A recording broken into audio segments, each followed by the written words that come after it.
Hello Moto GP fans. Welcome back to ZNGP Today. Ducati unveils its 2026 Desmosedici GP26 in Madonna di Campiglio, a launch that doubles as a centenary celebration for the brand and a declaration of intent for a season that closes one era and opens another. Marc Márquez, Pecco Bagnaia and Ducati's key figures gathered to show the bike that will carry the team into the final year of the current regulations. Pecco Bagnaia laid out a blunt, deeply personal appraisal of his 2025 season, a year of flashes, frustrations and hard lessons.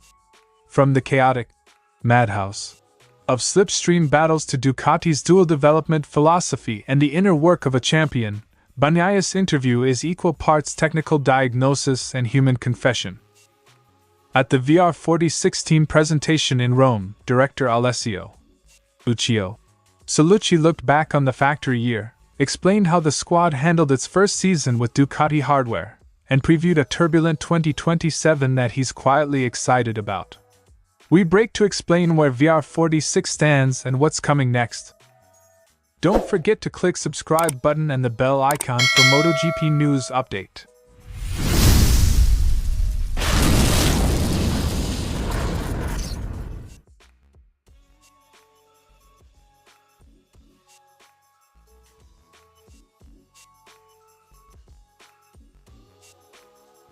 Ducati chose its traditional mountain setting for the GP26 reveal, Madonna di Campiglio, a theatrical backdrop that fits a year when the marque celebrates 100 years.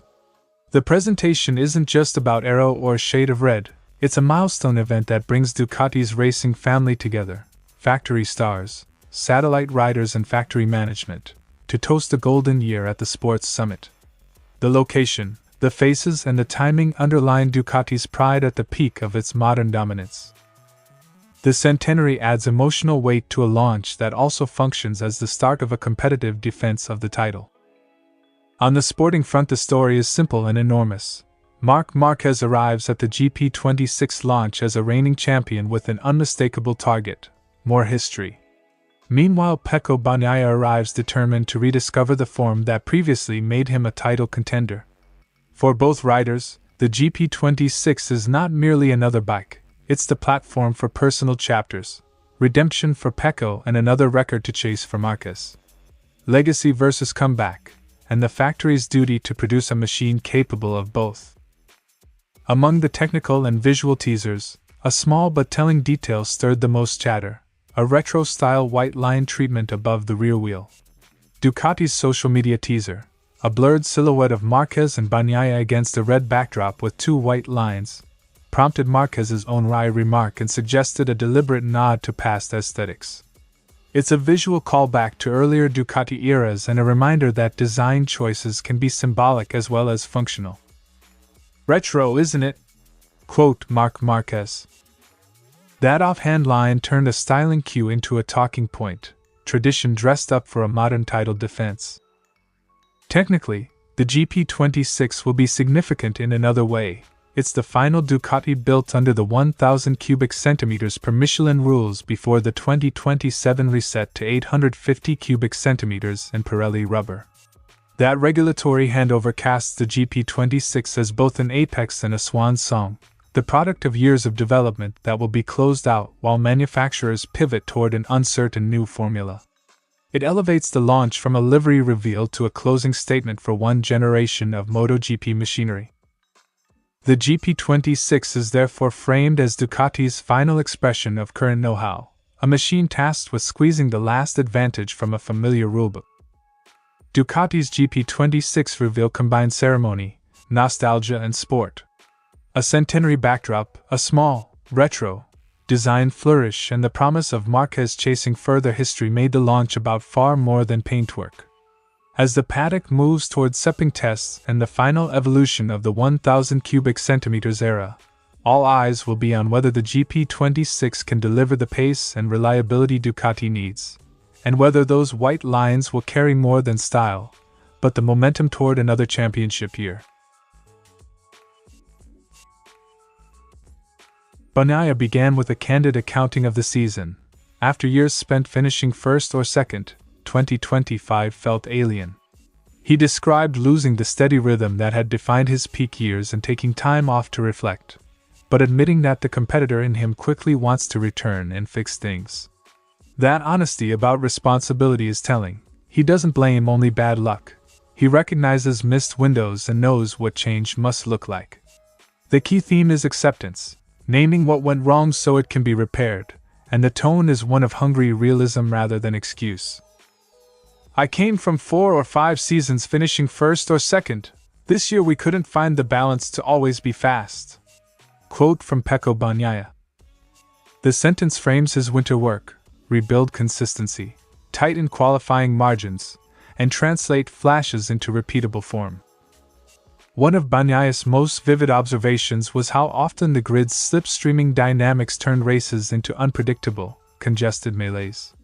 When the Ducati is swallowed in a line of 15 bikes, its powerful straight-line speed becomes a two-edged sword. Accelerations are amplified, braking windows shift, and the airflow upsets handling. Bagnaia's phrase, the madhouse, captures what it feels like to try to navigate those opening laps, where a tenth in qualifying becomes the difference between clear air and utter chaos, and why starting position has become more precious than ever. I called it the madhouse. That image explains much of the season's swing: races lost and gained not simply on pace, but on positioning, aero turbulence, and the luck of the first corner. On the technical and organizational front, Bagnaia defended Ducati's approach, a policy of equal parts availability and parallel development for both riders.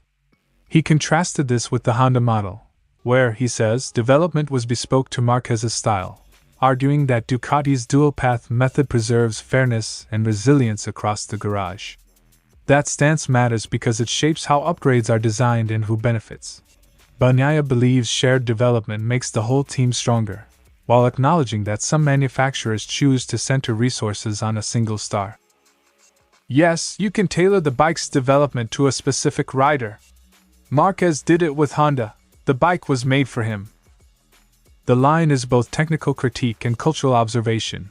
Ducati's model aims to raise 2 riders, not only one. Finally, Bagnaia peeled back the sporting veneer to talk about mindset and the human price of elite performance. He insisted that, in a paddock where more than 200 people contribute to a result, a rider still needs an element of selfishness to reach the very top, a ruthless focus that sometimes clashes with the social media era's demands. He also highlighted the emotional scaffolding around him: family support, a sister on the crew, and a partner who keeps him grounded. Those quiet stabilizers, he suggests, are as decisive as any technical tweak when it comes to recovering form. In this world, you have to be a little selfish. That admission reframes his winter program. Technical work will matter, but so will boundary setting, concentration, and the private work of rebuilding confidence. Pecco Bagnaia's interview reads like a roadmap for recovery. Admit the faults, understand the external dynamics that punish small margins, defend a team philosophy that fosters dual growth, and sharpen the inner life that sustains peak performance. He knows what success looked like in past years. Now the task is to make that form repeatable again. As preseason testing approaches, Bagnaia's goal is simple and exacting: convert the flashes back into a season of consistent results. Uccio reflected on how the organization matured from its early days in Moto 3 and Moto 2 to the full-pressure environment of Moto GP. Last season, VR46's first as a Ducati factory satellite, stretched resources, forced rapid adaptation, and required new management rhythms. He stressed that the team learned to balance garage overloads, logistics, and personnel demands.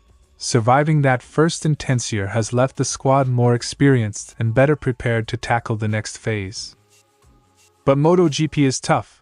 There's a lot of work and a lot of pressure. That pressure, he said, is exactly why the team values continuity, structure, and clear decision-making, things they've worked hard to embed since stepping up to the premier class. Looking ahead, Uccio sees the approaching regulatory churn as an opportunity rather than a threat.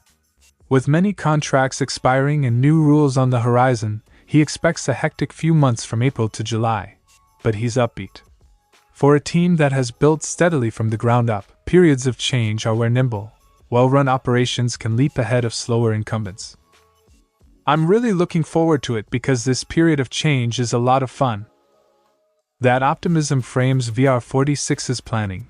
Double down on preparation now so the team can seize advantage when the grid reshuffles. Lucio was clear about the practical benefits of the Ducati tie-up. The first half-season felt cramped and chaotic as VR46 learned how to run a factory-level operation, but the partnership quickly paid dividends.